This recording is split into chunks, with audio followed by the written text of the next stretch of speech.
পদত্যাগ করলেন আর.জি. কর হাসপাতালের প্রিন্সিপাল সন্দীপ ঘোষ। গত কয়েকদিন ধরে প্রিন্সিপালের পদত্যাগ নিয়ে সরব হন আন্দোলনকারীরা।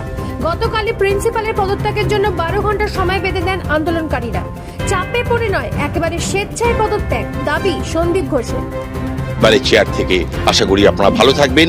আবারও বলবো যে আমার মুখে কথা বসিয়ে কিছু স্বার্থান্বেষী, কিছু বিরুদ্ধ গোষ্ঠী পুরোটা রাজনৈতিক খেলা নেমেছে, রাজনৈতিক খেলায় মত্ত হয়েছে।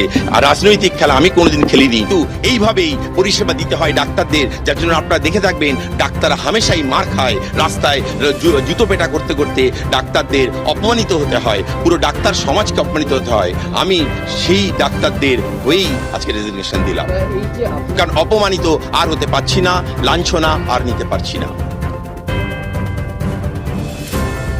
কলকাতা থেকে নিজস্ব প্রতিনিধি রিপোর্ট, নিউজ প্রাইম বাংলা।